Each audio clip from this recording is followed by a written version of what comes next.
is what This meeting is being recorded. Oops, well, that's obnoxious. So it's being recorded so we can share it with other people. But we could get the meeting started with Melissa sort of describing what the situation is, what it actually means for our day-to-day lives, how much it could impact our future. And then we'll go into kind of what actions we can take. So Melissa, if you could. Sure. Yeah.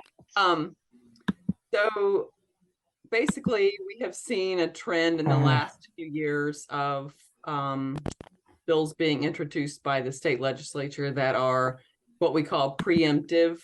And that means they are taking away powers from the local government and giving those powers to the state, or just eliminating those powers altogether.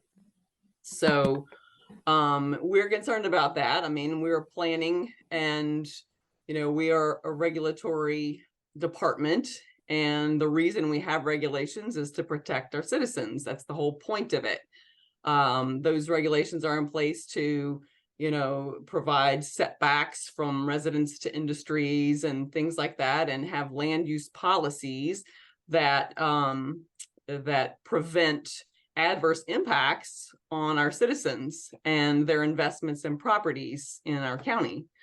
So these preemptive bills are pretty concerning to us. There was 2 out last year. The one that is what you may have seen already is the Senate Bill 171. That is back from last year. The language of that bill is pretty concerning because it's very, very broad and very, very vague. And it is the language basically it's attempting to take away the county commission's powers to adopt. Let's see, the language actually says may not adopt an act an ordinance, rule, license, requirement, or other authorization that contravenes or is stricter than state law. So there are some areas of land use and things like that where there are no state laws. So and there are others where local governments do have the authority to have stricter state laws because it's appropriate for your area. All counties are not the same, and that is what the message that is being promulgated is, that all counties are the same, and we're not. We don't have the same assets, we don't have the same challenges, and we shouldn't be treated the same or limited in making decisions for our own communities. So specifically, if you've read this bill, you may think, oh, Senate Bill 171 only is related to agriculture. Well, this is not the first step in this process of preemption. So a few years ago, the state legislature changed the definition of agriculture to be extremely broad and include many, many different things. And I encourage you to go read that in Article 19 of the state code. Those definitions are very broad, and they're also very vague. The way we are interpreting agriculture, when this language in this bill says that we're not allowed to adopt any ordinances that affect agriculture, we believe that's approximately 93% of our county that falls into that agricultural category. In those definitions, you'll see that they talk about agriculture being a property that produces $1,000 worth of product in a year, and that would give you the farm tax status in a county. That's a pretty low bar. So in most rural counties, you're going to have a huge percentage of the county that's going to fall into this agricultural category. And so basically, this would remove the county's ability to regulate pretty much anything through any ordinance, regulation, resolution, anything in those areas. I'm not sure that the drafters of this bill truly understand the width and breadth of this language and what it can do to the processes of county government that are really crucial to protecting its citizens. Do you have any questions or specifics you want me to talk about, Annabelle? I think you're being charitable, Melissa. I think they know exactly what they're doing. Right.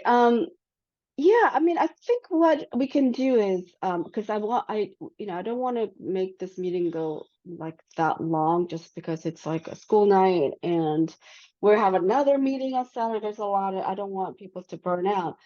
So I want to ask people to put in their questions in the chat.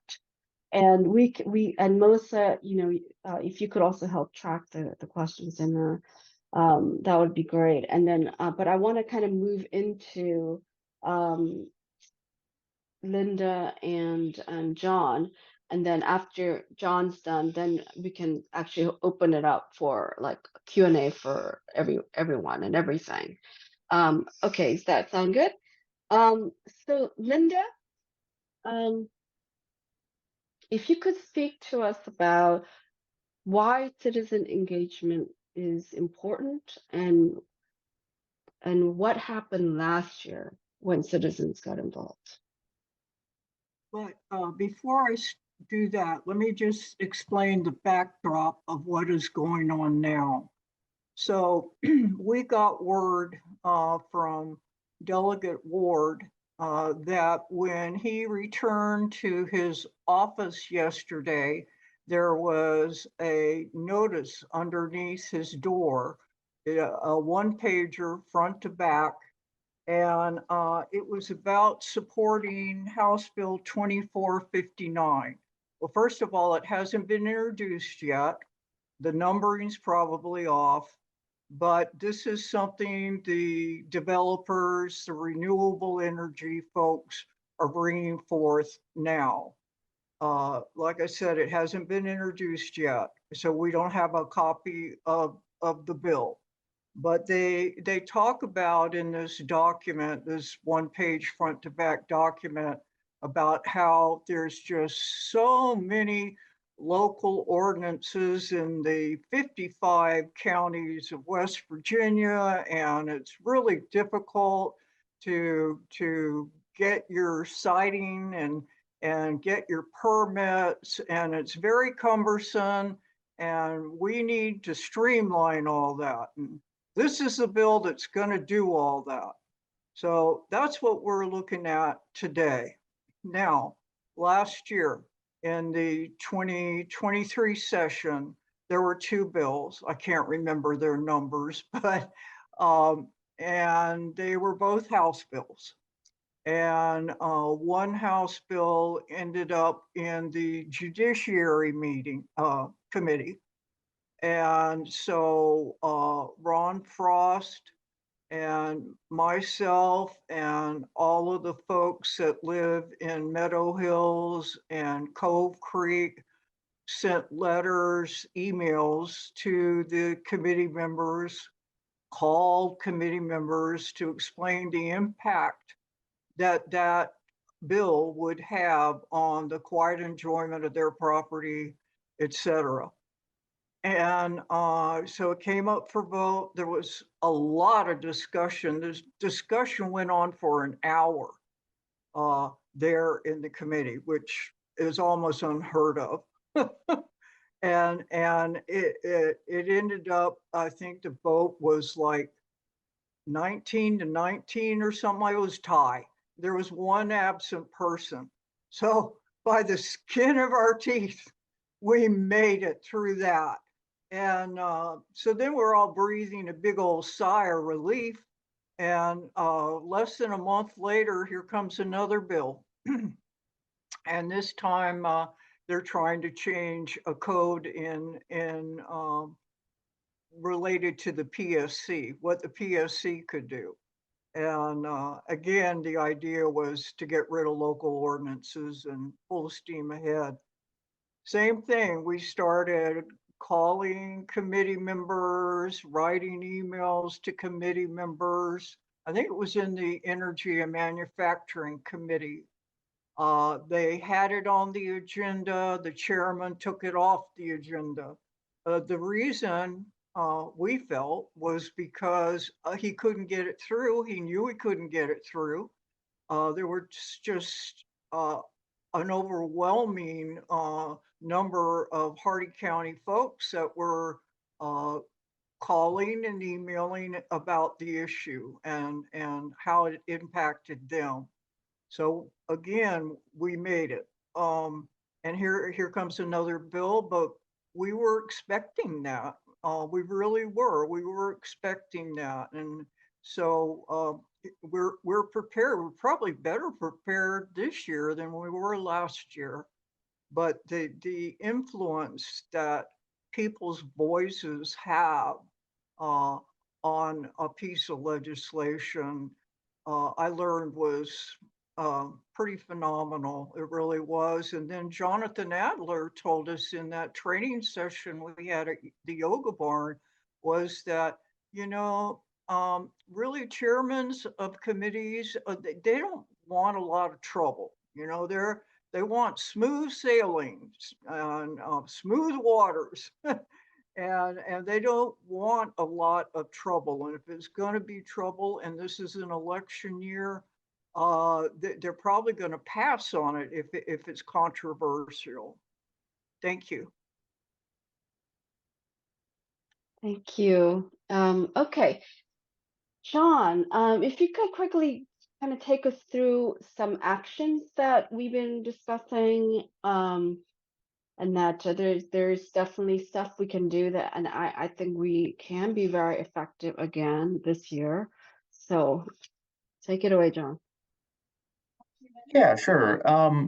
Also, just to kind of help level set, the Senate Bill 171, which is the bill that Melissa was summarizing for us earlier, was on second reading today, third reading tomorrow, and then likely a vote in the Senate. So unfortunately, the way I see it is that it's going to pass the Senate. I saw somebody in the chat say, what are the committee notes, et cetera.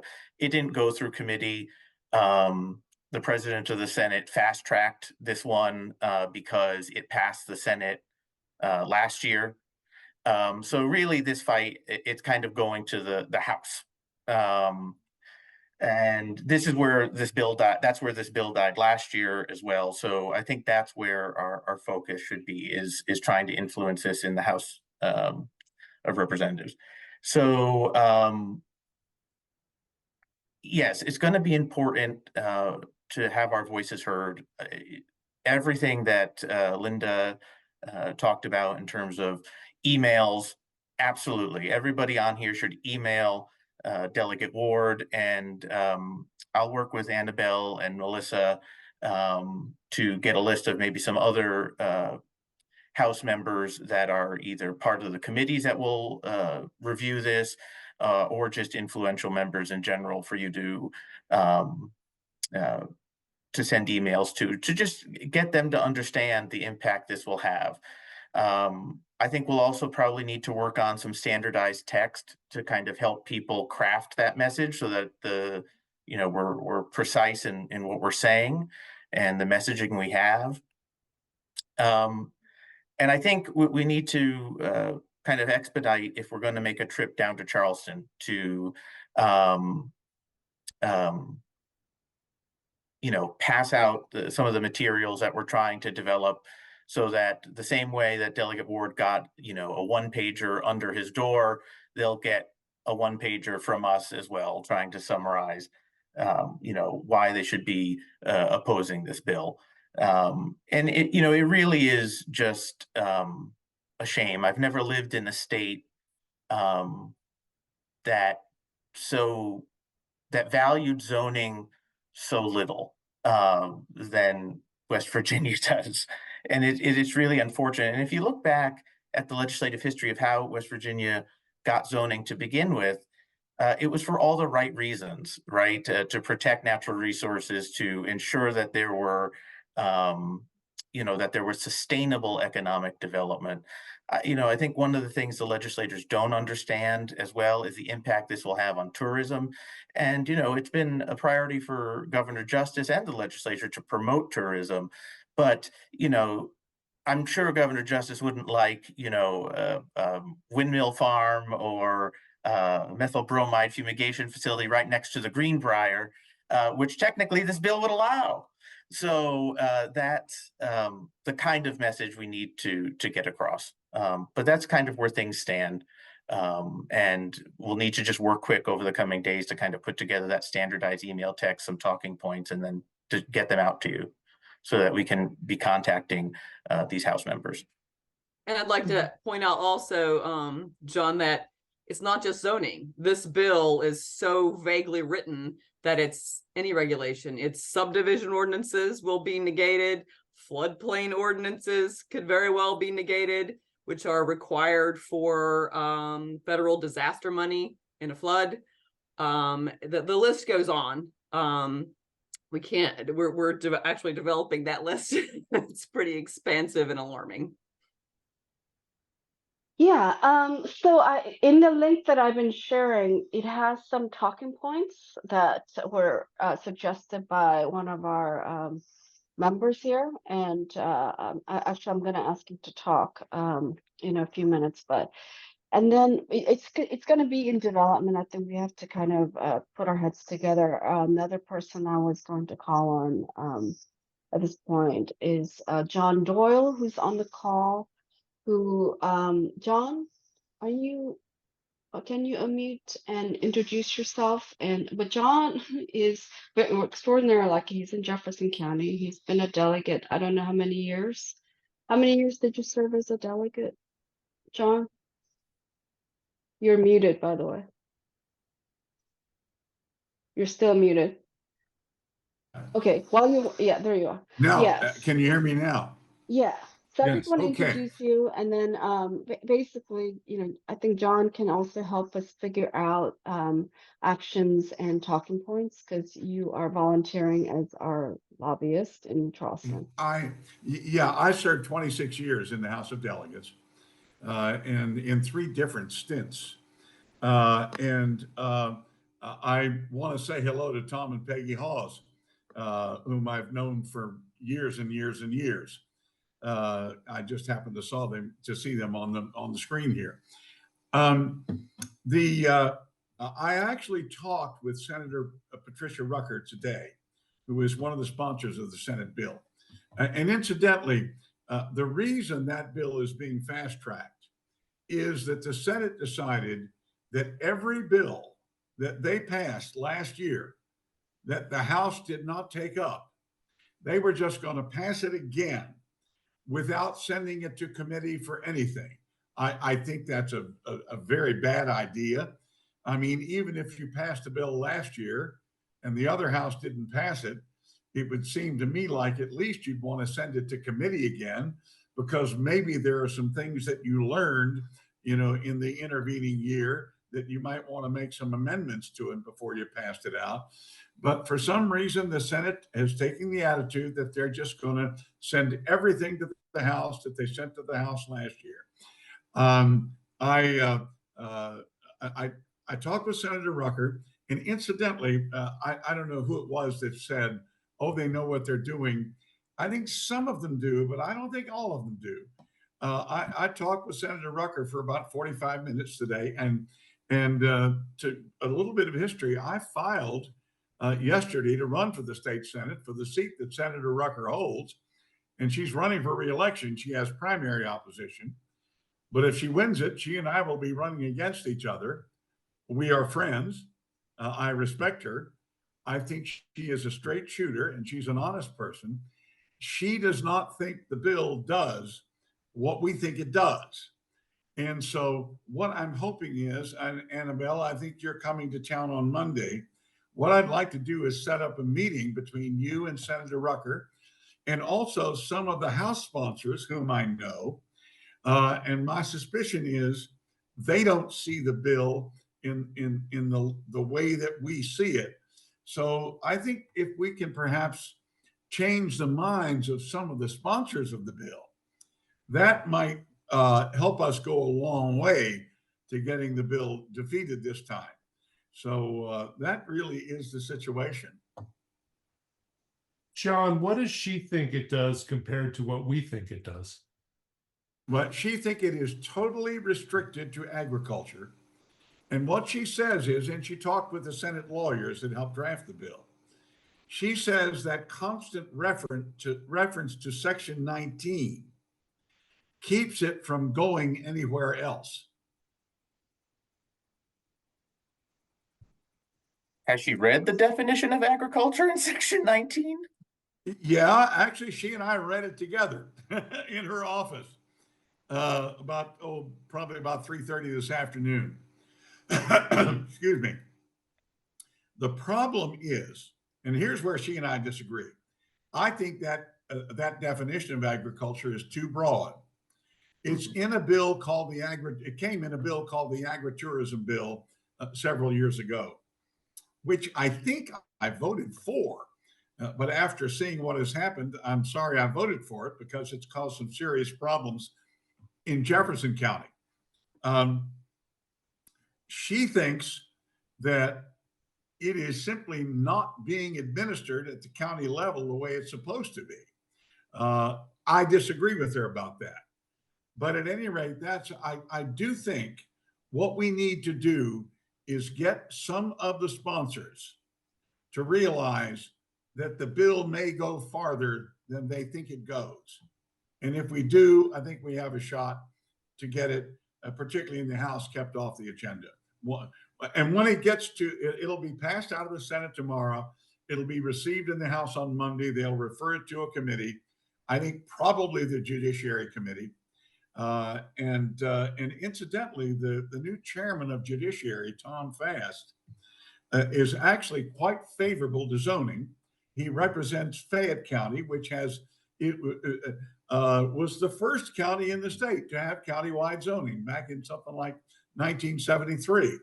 And he and I have talked about this. He's quite conservative on a lot of issues, as I am not, but he is very strong in favor of zoning. So at any rate, I think that should be the game plan. Okay, thank you so much. Yeah, and yes, I am coming to Charleston on Monday and staying for the week. And I'm looking forward to just having a better understanding and having meetings. So thank you. I wanted to point out a couple of things. One is that this is an election year, and I think it needs to be pointed out again that the people that we're trying to lobby don't want controversy. So if we create a lot of noise and make it controversial for them to support this bill, then they're gonna probably be persuaded. So I mean, I feel pretty confident that we can have like serious impact. Another thing I wanted to point out, and I'm gonna ask Logan, who's I think still here, to speak more about this. But this bill is not just affecting counties with zoning, because there are only about 4 to 6 counties in West Virginia with statewide zoning and planning, but that like any county would not really have an option to establish planning and zoning if they choose. So you're taking away that choice from local governments and people. So that's something that is gonna have some impact across the state. And we have Logan from Hampshire County. He's an attorney with expert in land use law, and he's also running to be commissioner. So Logan, I think you're here. Could you introduce yourself? And I put some of the talking points that you and I have discussed already in the document, but if you could sort of kind of reiterate some of the things that you shared with me, that would be great. Yeah, I also very much want to clarify I am not an expert by any means. I did study with the land use clinic at the law school. It's kind of where I spent the majority of my time up there, and it's where I fell in love with local government work and land use planning. Hampshire County resident. I am running for county commission. This matter did not come to me in any way as part of my campaign, though. We've got another attendee here who actually reached out to me independently concerning some of the proposed legislation and the inability or its effects on future county abilities to regulate renewable energy production facilities. So out in Hampshire County, we're seeing crazy influx and pressure to do solar farms and wind turbines. And I think that's kind of how these conversations overlapped. And I found you guys as an organization. Very, very happy with everything I'm hearing. I am a fan of keeping local government authority local to every extent that we can, because we have public recourse at the local level. The thing that Annabelle and I kind of talked about, we talked about a couple different points whenever we had our call earlier. One of the points was just kind of anecdotal. I think it was my first or second year in law school. I'd just taken a legislative interpretation class, and I read through a proposed bill that was going to end up logging our parks. And through a technical reading of that proposed bill, we figured out that it was actually going to allow for clear cutting of entire sections of parks that would kind of add up to close to about 10% at a time per year. So what we discovered when a few of us, just 3 or 4 of us, started trying to reach out to our legislators was this same issue, that a lot of folks didn't kind of understand the technical impacts of the bill. So we tried to write out, hey, this is exactly what it does. And, if you pass it, this could theoretically happen, not guaranteeing that it could happen, or not guaranteeing that it's going to happen, but it could happen. And then our strategy, which we'll never know whether or not it was successful at all. What we did is we actually looked for committee chairs and I think vice chairs for each of the committees that this bill was going to go to, and maybe one other member in each committee. And then we researched where their district was. We found their local newspaper. We put an op-ed in each paper with the technical reading of the proposed legislation. Say, hey, this is what this bill will do. Here is your legislator that's going to be voting on this. Give them a call and let them know what you think about this bill.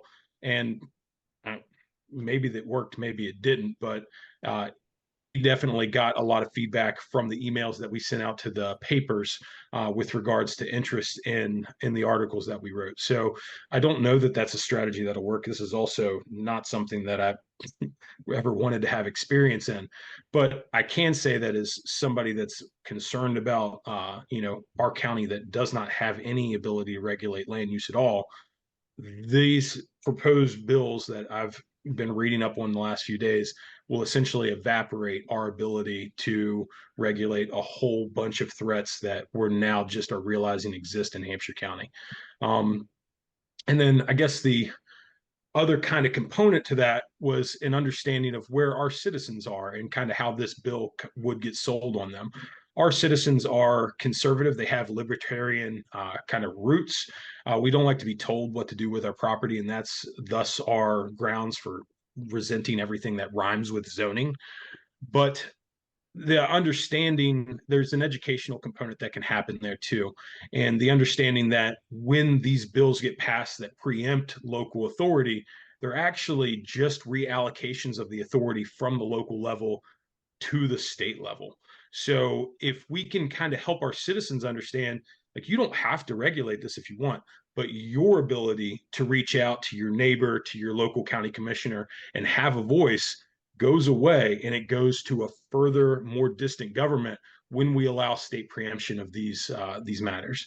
And that's, like I said, I grew up here and I understand the sentiment, and I've just come to look at it from that perspective too, and it's made me a lot less tolerant of preemption. Okay, well, thank you so much. So yeah, we're gonna go right into Q&A in like 3 minutes, but I wanted to just quickly do a screen share. So in this document, so in terms of actions, I do think organizing lobby day, in-person lobby day is a good idea, and John Doyle and I talked about that. that, maybe at the end of this month. And preferably, if we can bring a busload of people, that would make a big difference. It would impress the lawmakers and the press. And so if somehow if we can pull that off, that would be great. And also that we are having a meeting on Saturday because we really got to figure out logistics, like how are we going to charter a bus? I actually don't know. And what exactly, how crafting the exact messaging and all that. Like right now we have some great ideas, but I think having that template that people can use to write their own is a really good idea. So hopefully we get all of that done on Saturday. I want to try to produce some content like videos, things like that, with people speaking to their neighbors, because not just speaking to lawmakers, we need to speak to our friends, our neighbors, and just spread the word that this is something we've got to stop. And the other thing is that we need to go beyond Hardy County, because it can't be like, oh, those like people in Hardy County who are so privileged with their zoning, and we don't want this to be just about Hardy County, even though we're kind of being targeted. But we need to really create a statewide coalition that includes people like Logan and other people around the state to come together to stop these bills, because the law is a law that it's going to affect everybody. So I think we should definitely figure out how to find our allies across the state, right? The other thing I want to point out is, and there's a link to Senate Bill 171 that has the status text of the bill and analysis. Like one of our members presented a really great analysis of what's problematic about the bill in great detail that you guys can take a look at, and you'll be an expert by the time you read that on this bill. And then there's some messaging ideas that we're gonna keep crafting, and so if you have ideas also, bring it to the meeting on Saturday. It's going to be a hybrid meeting. You can come in person, have some food. You can also join by Zoom, and the links to the Zoom is there. And you guys know where the yoga barn is, next to the general store on 259. So there's a lot to do. There are a lot of people doing great work. I mean, I've kind of been most visible for from Lost River, but there are a lot of people working on this and giving great ideas and putting some resources into it. So it is definitely a network, and we're building a movement. Okay, now questions. Okay, so I'm just gonna open it up. Let's see. I know Michael had a question for John. I think you had a question for John Doyle. Let's start with that. Go ahead, Michael. Okay, I do have a question for John Doyle. If it gets referred to the Judiciary Committee, is that how we should focus our outreach with letters and visits to the Judiciary Committee? Yes, if whatever committee has possession of the bill, focus on the members of that committee. I also would like to suggest, and Annabelle and I have talked about, a bus coming down and personal contact with the legislators beats everything else. It absolutely does. I would suggest now, Annabelle, if you can make this trip sooner now, since the Senate bill is going to be out of the House and over in the House, it kind of shortens the time frame a little bit. So I just would suggest you consider that, making it a little bit sooner if you possibly could. I mean, by the same token, the more people you can get on the bus to come down, the better off we are. Also, I did want to mention when about my conversation with Senator Patricia Rucker. Some of you may remember that 2 years ago when I was in the House and that PSC bill first came up, the one that would exempt solar farms and windmills from local zoning.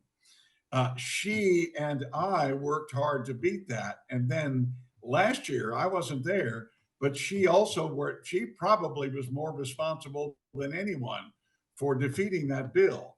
So I do think that her mind is in the right place on this issue.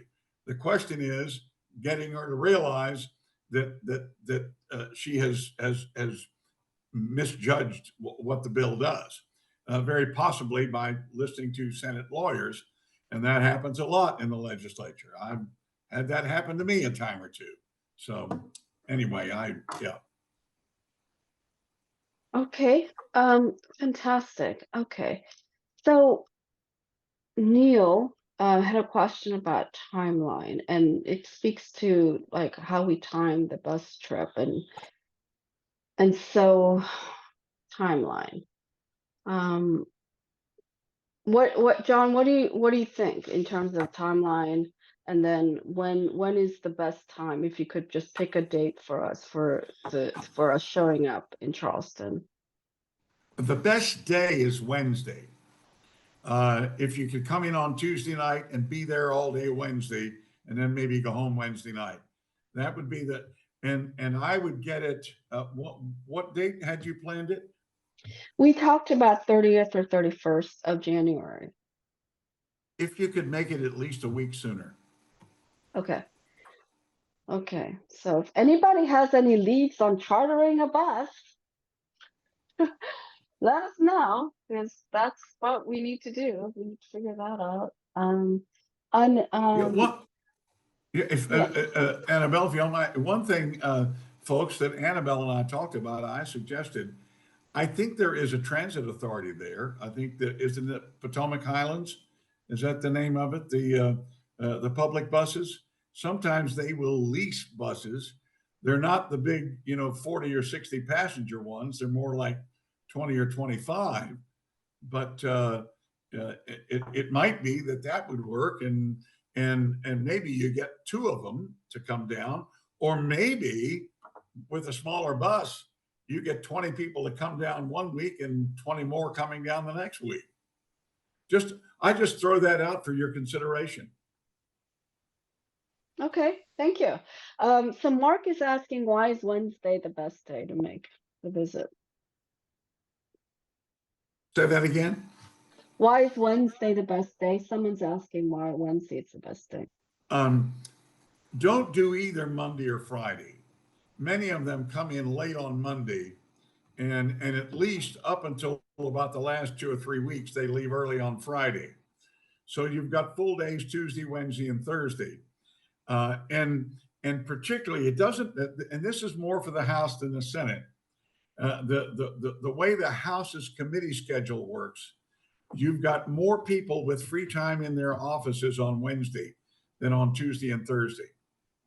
The Senate, it does make a difference. It's either Tuesday, Wednesday, or Thursday. Definitely make it a Tuesday, Wednesday, or Thursday. My preference is Wednesday, but either Tuesday or Thursday would work as the lobby day, the day that you're there all day. So you'd be coming in the night before. Okay, great. And let's see, someone asked if we can put all this in an email, and yes. Please sign up for the Hardy County Clean and Beautiful newsletter, because that's how we're sending out emails. Okay. Okay. Now, Bryan Ward, our delegate Bryan Ward, I think just joined us. Bryan, are you here?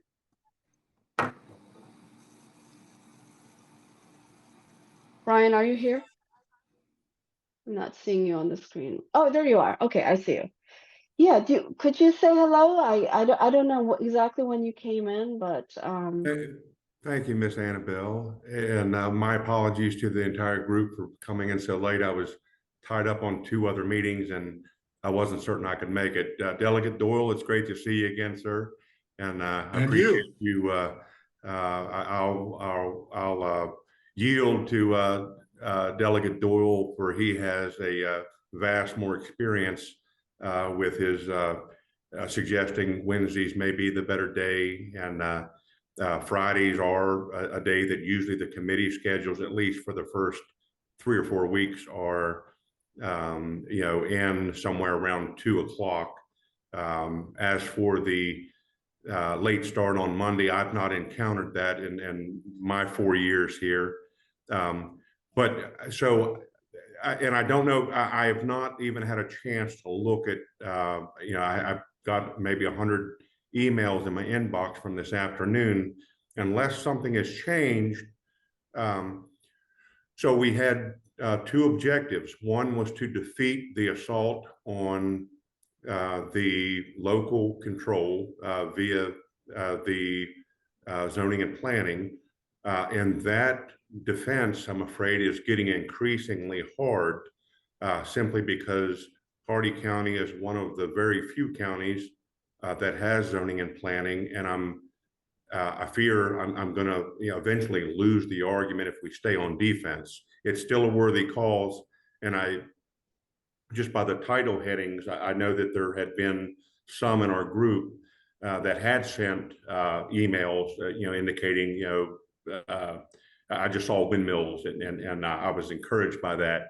As of 2 hours ago, I looked on the legislative page, and I did not see the bill that I had submitted that I think has the best chance, and I don't want to do an all-out assault on windmills generally. However, I've sought to create I've started out with a 2-mile setback, and I believe that I shared that language with the group.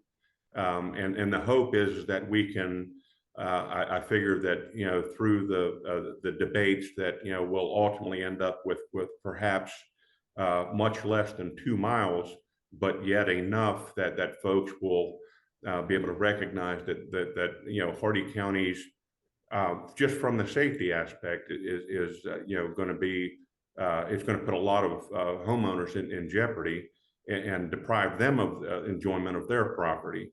And John Doyle, I'm going to, and again, I came late, Miss Annabelle, maybe it was 10 minutes ago that I got to join with you guys. But John, can you give me a quick summary as to where I am, and if you've already discussed what my legislation, if it's been described to you, can you see any errors in my way?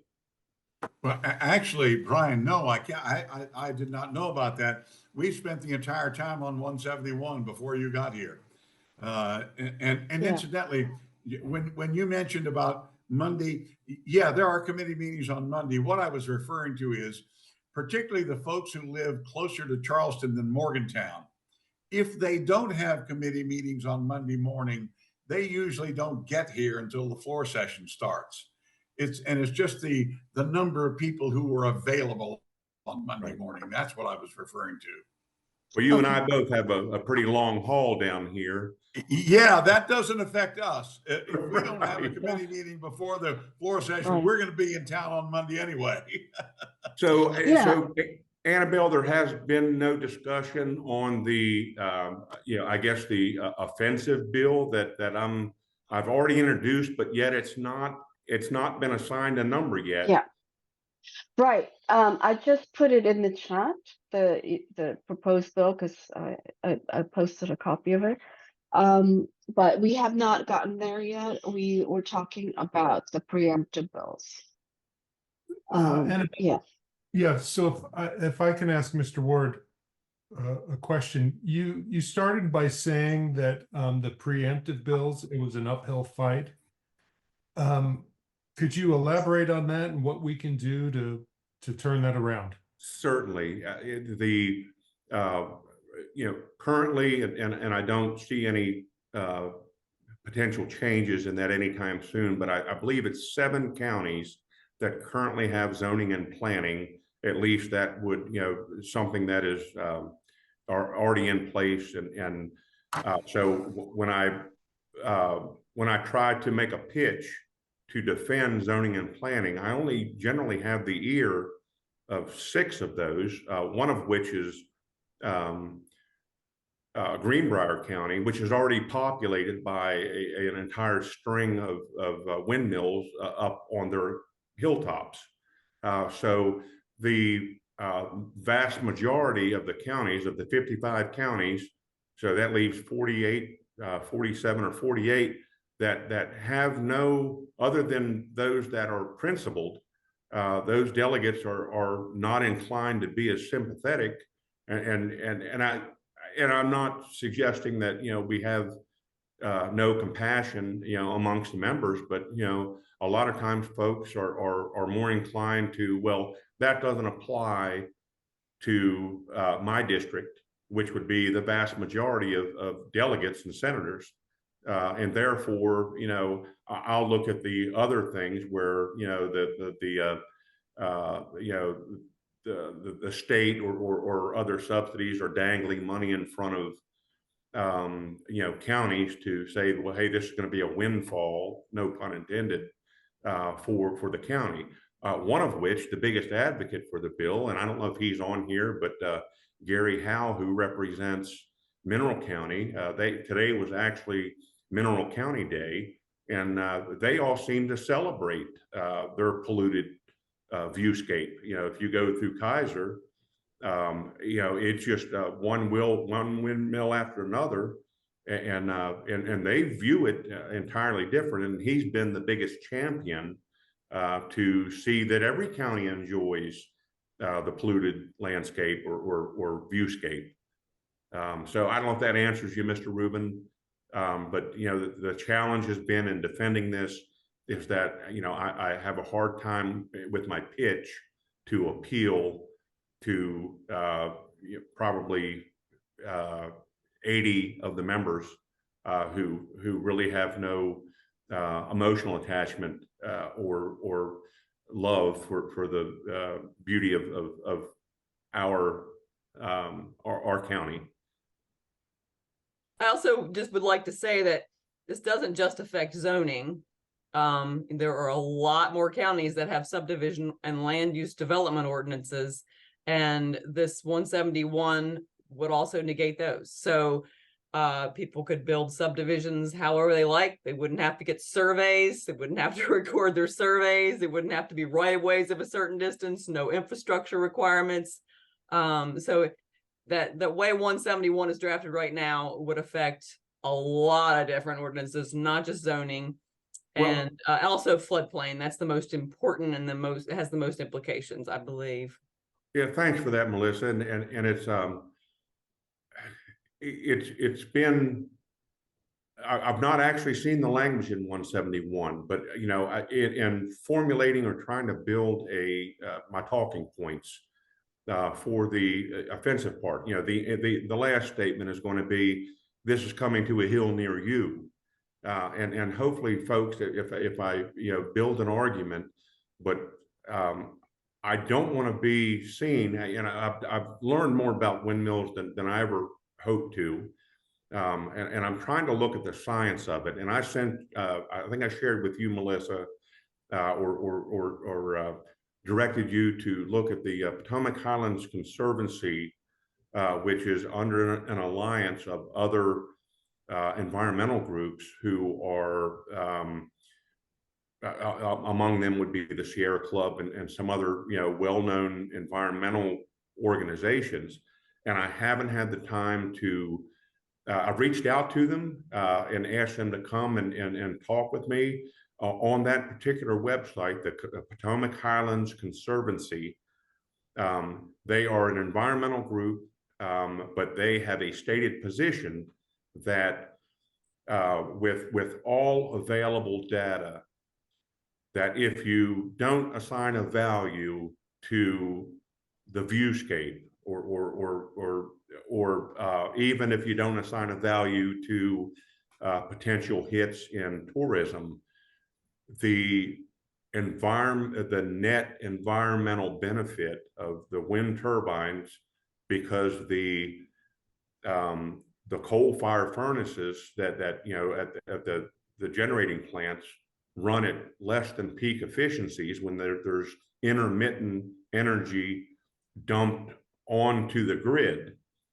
So it offsets any benefit. Annabelle, were you going to correct me? I just no, not correct you. I just want to interject that I think we're speaking past each other a little bit because SB 171 is about more just a very broad undoing of all local ordinances, really.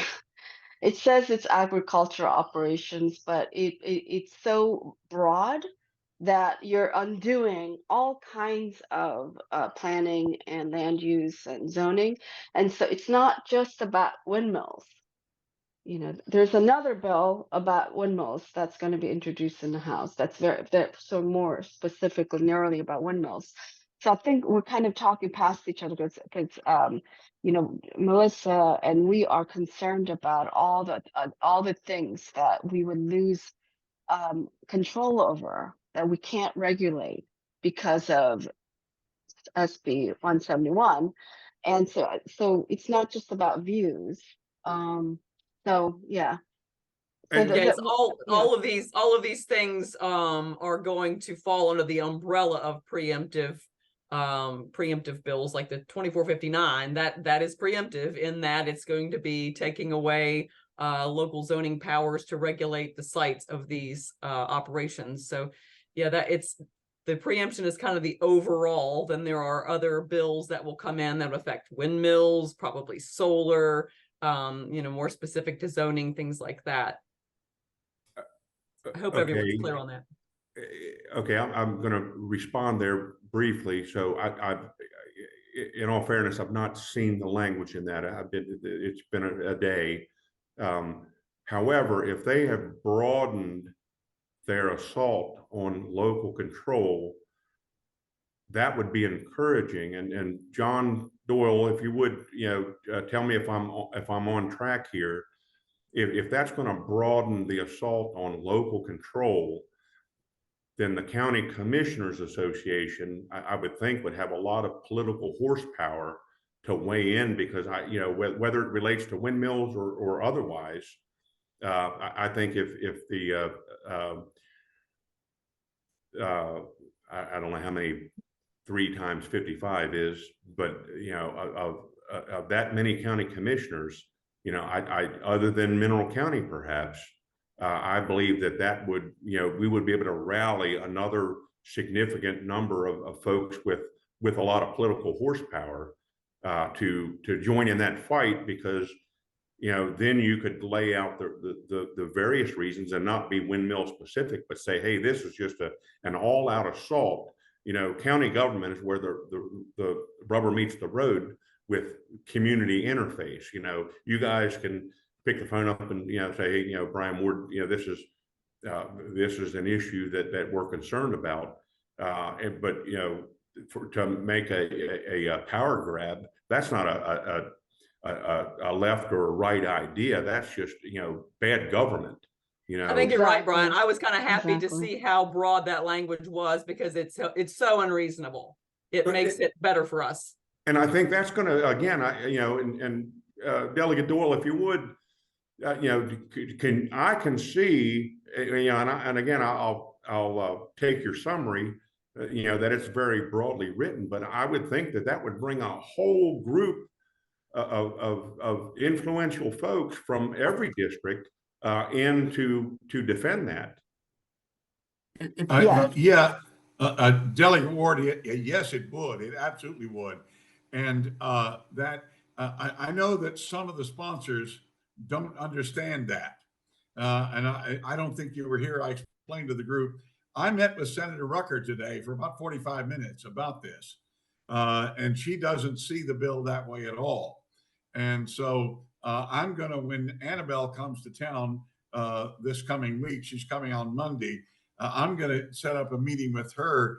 And we also need to set up meetings with her and some of the other sponsors on that were sponsors on the House bill, which are friends of yours and mine, and people like Hornby, who I think would not be sponsoring something that he thought would be that broad. And no, you're absolutely right.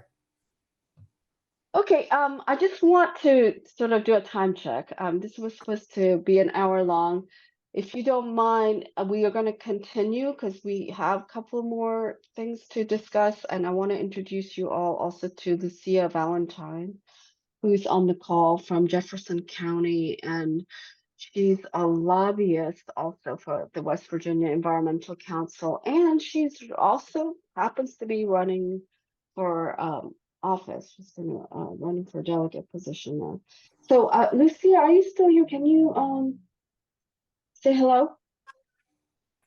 Yes, thanks, Annabelle. Hello, everybody. Thanks for Yeah. this discussion tonight. Can you give us your take on what we're talking about right now, Lucia? Because you're a full-time lobbyist in Charleston. Sure. I lobby for the West Virginia Environmental Council, and this will be my third session.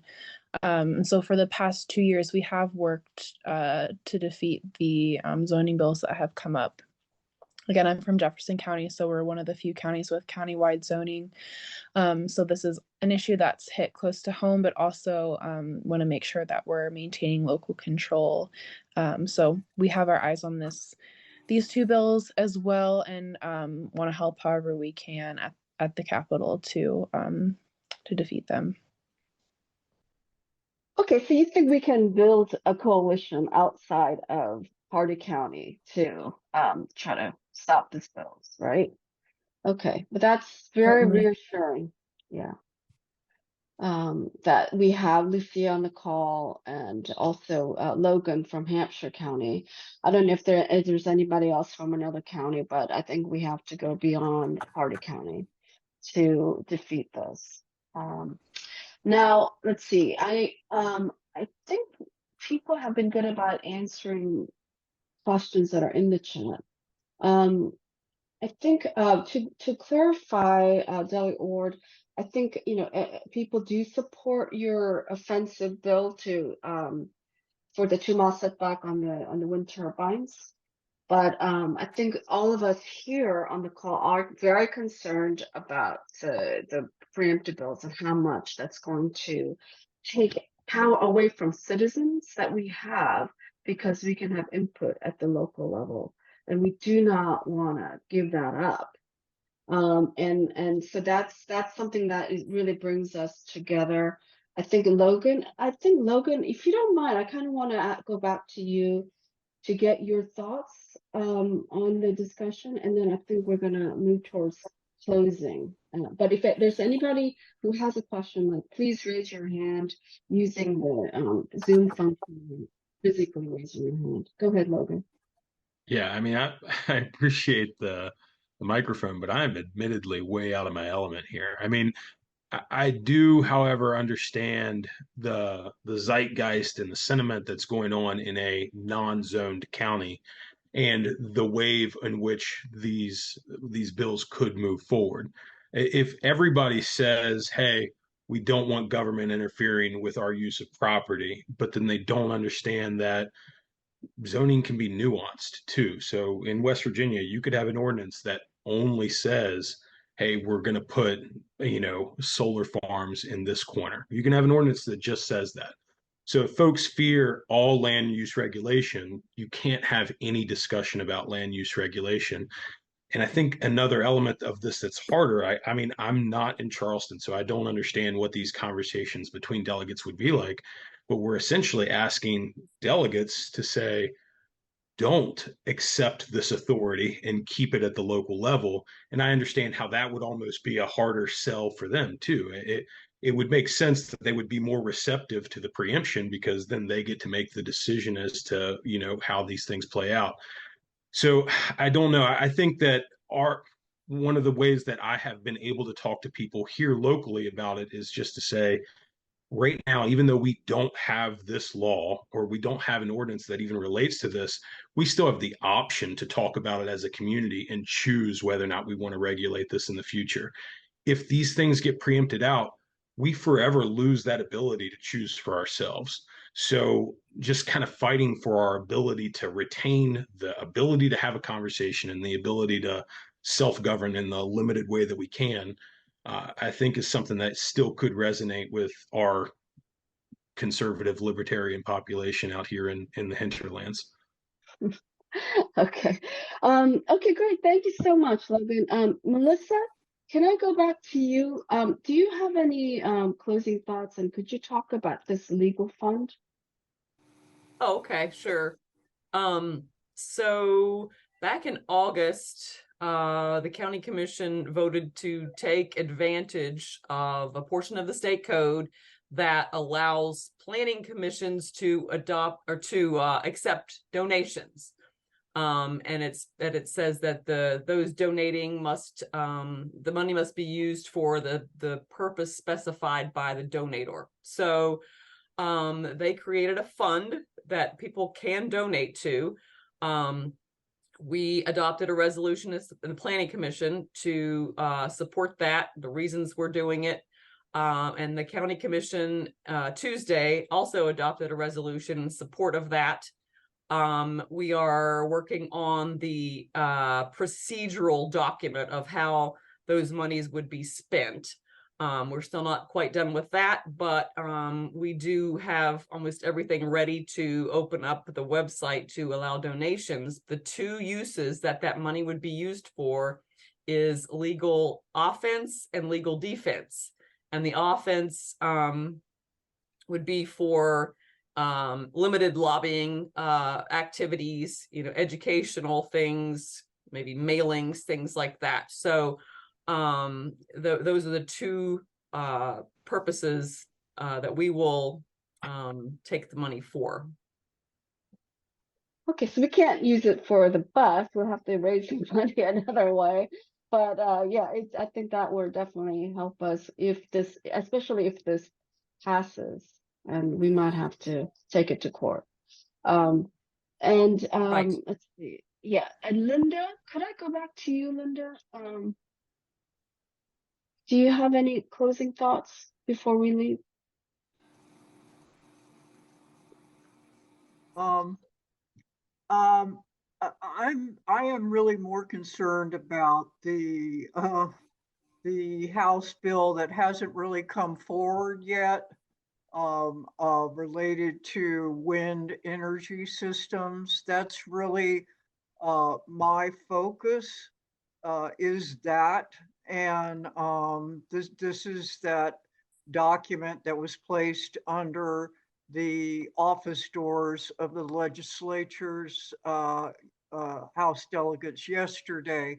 So it's coming, but it has not been introduced, and I think the numbering is wrong on that document too. So that's the one that I'm tracking and most concerned with, because if that passes, then there's going to be turbines on Short Mountain, because the PSC chairwoman, Charlotte Lane, has said in her column, she does a monthly column and is published on their website, that they have never denied a renewable, never. I just put into the chat the images of this 2-page flyer that was sent to all the lawmakers, right? From lobbyists pushing for this, lobbying for this. So yeah, the point the point of connection is that we won't have a say whether it's windmills or methyl bromide if these preempted bills pass. And so windmills could go up anywhere in county, it could go up, Settlers Valley. I mean, it could go up anywhere. So this affects all of us. So what we want is to have a say through our local government, so that we can go to public hearings, we could raise our voices, we could have accountability, and not leave it in Charleston. That's not where these decisions should get made. Okay, so John Rosato, do you have a final thought before we say goodbye?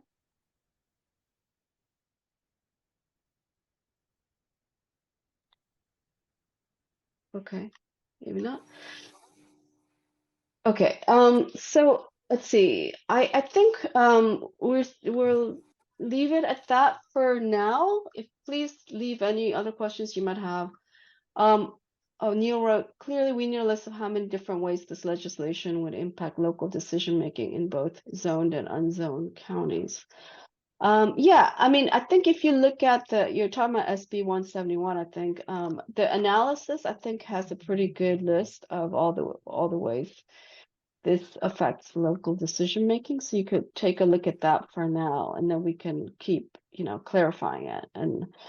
And Steve, do we know who owns the property in question on Short Mountain? I guess Invenergy, right? Invenergy owns the property, right? No, the property is owned by individuals, some of which are families. There are 2 parcels on Short Mountain that there's the Davis et al. I don't know all their names. And there's the Orndorffs. And they own the 2 hosting parcels where these turbines would go. There are also leases because the Invenergy wants to get from the turbines transmission lines to the Baker substation. So there are lease agreements for other parcels to allow for easements and transmission lines to the Baker substation. Okay, Steve's asking, could we organize and buy the land?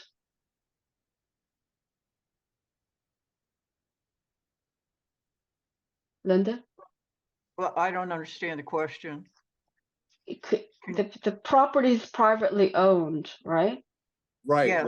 What I'm saying is, could collectively the community come together and buy that property and put it into trust? It's They can't literally build on it's something they don't thousands of acres. It's thousands of acres. Okay. All right. Okay. Now there goes that one. Okay, thank you, Ron, for that. Okay, so this is a link to the meeting on Saturday. If you can make it, if you're too tired from meetings, that's totally fine. But we are gonna really get going on planning our actions. So if you can make it, it'll be lovely because we'll have some food and we can make it relaxing. So hope you can make it. Okay, well, let's see if there's nothing else. Like, speak up if there's something you're dying to get off your chest. Anybody? No? Going once? Okay. Then I will see Annabelle, I do have one thing. I normally would never do this in this type of meeting. I am also running for office. I'm running for Congress. I just noticed on the Secretary of State site listed me as a Republican. I am a Democrat. I will get that changed tomorrow. So anyway, but I know we're kind of sensitive about people switching parties. I have not switched parties. So it's a typo on the Secretary of State's part.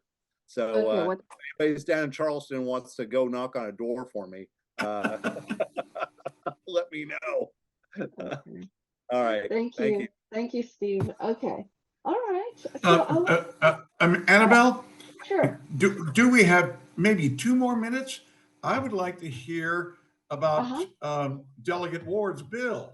If he could maybe take a couple of minutes and explain what it is. Delegate Ward, can you do that for us? I'm happy to respond, Delegate Doyle. It's irrespective of any zoning or planning. It's a statewide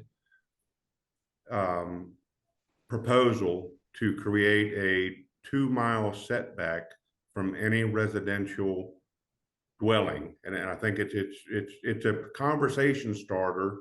I know that I'll never achieve 2 miles, but there has to be an agreement that there are going to be safety risks with turbines in close proximity. And I know that Annabelle's pressed for time, or we're going to wrap up quickly, but the best way to move our influence at this point with regards to SB 171, again, it opens up. This is not a left-right Democrat-Republican argument. this is about good governance. And again, coming from county government, there's no substitute for a constituent or our small communities to be able to, if we don't agree on everything, that's, there's always going to be folks that aren't aligned or anything, but this is not about politics. It's about the effectiveness of communities to regulate their own communities. And I'm still a relative novice at the political level, but the lines get so blurred down here at times that, if depending on who introduces something, that may dictate how it's received. Well, they're this or they're that. This is this began with a community effort to, try to keep the folks and the subdivisions on Short Mountain safe from, what would be a violation. And in my view, Hardy County has a remedy, but this all-out assault, I believe that the all-out assault that is summarized in SB 171 is going to draw people together statewide, because everybody is proud of their community. Everybody, wants to make sure that community input, it remains local. And that's just simply good governance. It shouldn't be left or right. So I think we should focus our efforts on getting this out to the counties and try to get county commissioners to recognize that, hey, they're about to lose their ability to relinquish control to a state far removed from the public and their constituents. And then, I think that would, make them more inclined to, whether they're right, left, Democrat, Republican, make them understand that, they're going to relinquish, if this bill were to prevail, they're going to relinquish, their input on how their communities are shaped. Mm-hmm. Thank you. Yeah. Okay, well, thank you so much, Delegate Ward, for doing that. I hope we can work with you on these preemptive bills as well, because I think, once you read the bill, you understand why we are so alarmed. So for now, let's say goodbye. I do want to offer you homework if you want. If you could just simply share this with 5 people, whether you can go to Hardy County Clean and Beautiful Facebook group, or if you're on my newsletter, you can share the newsletter, or any content about this issue. If you could just share with 5 people in your network that this is happening right now, that it could change our county permanently, I would really appreciate it, because we need to start really building a movement around protecting our rights, and to protect the county from this really aggressive deregulation and just crippling of local governance. And for me personally, it feels like an attack on our democracy and our rights. And so I hope to work with all of you on this. But yeah, if you could just start talking about it, get their feedback, but also share information. And then I will see some of you on Saturday, whether it's on Zoom or in person. The Zoom will start 12:30. We're going to meet starting at noon so we can eat. And then I would be in Charleston and probably just doing a lot of live streams.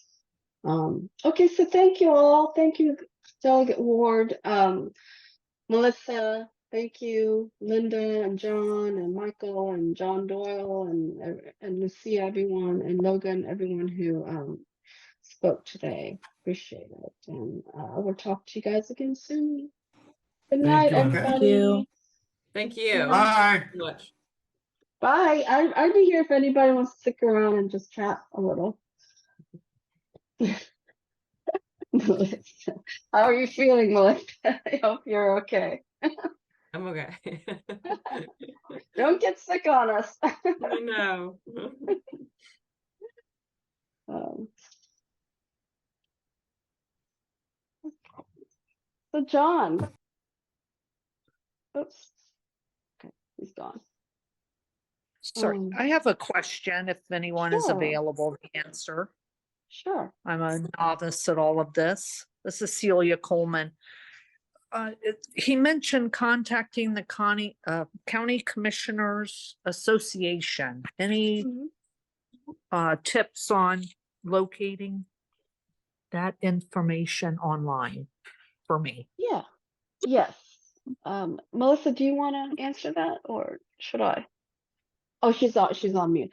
Yeah, so yeah, our commissioners are part of that association. So yeah, that's something that Stephen Sheestrom, I think he probably has done it already, but Melissa, the question was about contacting the West Virginia Association of County Commissioners, and I'm assuming that Stephen is in contact with them. Yes. And the problem is that it's really hard for people to understand how encompassing this bill is. And that's what we're trying to do, is come up with a list of things that this could potentially affect. And, you know, when people see that how this affects agriculture, that's all they think about are agricultural operations. So they think about large farms, that this is the only people this would apply to. But that's, you know, we have to get the message out there that they're 90% of our county, and many other counties, 95% are ag properties, and it will affect them too. So they will be exempt. They could be exempt. And John, I think that's what people are not getting. As the lobbyists, I know for a fact, have said, oh, this is just for, you know, large farms, or, you know, but the way it's written, it's not. Yeah, absolutely. Okay. Does that answer your question? Okay. Okay. Great. Anybody else wanna But ask hey, questions? I went off and I heard, hey, John, did you want me back in? Oh no, I was just gonna chat with you. I didn't have any burning question right now, but maybe somebody else No, I does. can stay if you want, but yeah. Anybody have any comments or questions that you want to share? No, I was just going to echo and then maybe even sync up with you and Melissa. I think that identifying very specific ways that each one of these individual bills could play out with a specific example, like in this area, it's going to allow this. In this area, it's going to allow this. I've just lost everybody that I've tried to talk to about abstract concepts like state preemption of local authority. Like, but if I can say, hey, here along Route 50, we're going to have just rows and rows, or we could have rows and rows of solar farms around our major corridor through town or through across the county. Like, we really care about our view shed, and that very well could be replaced with solar farms. That is a thing that we can get folks to care about. So I think one of those things we were talking about today in my office, and that is the you know, the way this talks about all county ordinances. Many counties have an exotic entertainment ordinance, even though if they don't have zoning. Many have that. If you're in an ag area, you're going to be able to do whatever you want to do. So exotic entertainment with bull riding or whatever it is, it's going to be. Don't broadcast that. You might actually make it go through. Oh my God. There's a lot of engagement. We had, like, I think about close to 70 people tonight. And it's with no notice, really, you know. So there's definitely a lot of engagement, and I think if we had like a really clear messaging and talking points, and we can figure out how to like raise the money and charter a bus. I'm feeling really positive about this right now. You know, I think we will at least put up a good fight. you know. But I mean, I do think we got to get outside of Hardin County to really be heard. It's interesting. I'm sorry that the Delegate Ward's not back on. One of the things I was going to mention when he talked about the difficulty of getting people down here to pay attention to understand that local control is important and actually makes communities better. For the most of the time that I was in the legislature, the Democrats were in charge, and it was the Republicans who were always calling for more local control. And the Democrats mostly were, oh, no, the state has to make all the rules. And I, on that issue, agreed with the Republicans. I've always been in favor of local control. And my minority view within the majority was just sort of pleasantly tolerated. But most of the Democrats were just adamantly opposed to the idea. And since the Republicans took over the majority in 2016, by 2018, that had turned around completely. And now most of the Republicans down here are opposed to local control, and most of the few Democrats down here are in favor of it. It is really, it amazes me how much getting into the majority changed the opinion of one group of people, and being removed from the majority changed the opinion of the other group of people. That's John, really interesting. could I just make, I just came back to say one thing really quickly. I looked at the document on the bill, the dispassionate analysis of things where the bill will affect regions. What we need are passionate things. We need our John was just talking about these issues in a dispassionate way, local control versus that doesn't move people. What moves people are things that get to the brainstem, right? Things that affect them. Oh, that's true. I agree. That's right.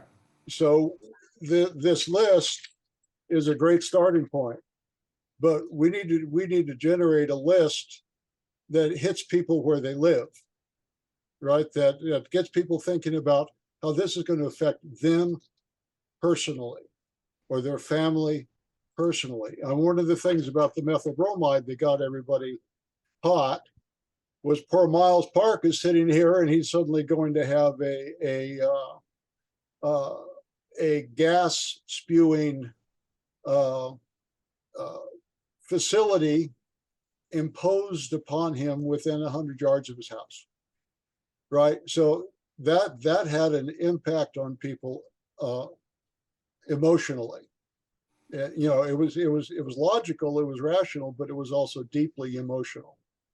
That nobody wants that to happen right next to them, and people want local control is about.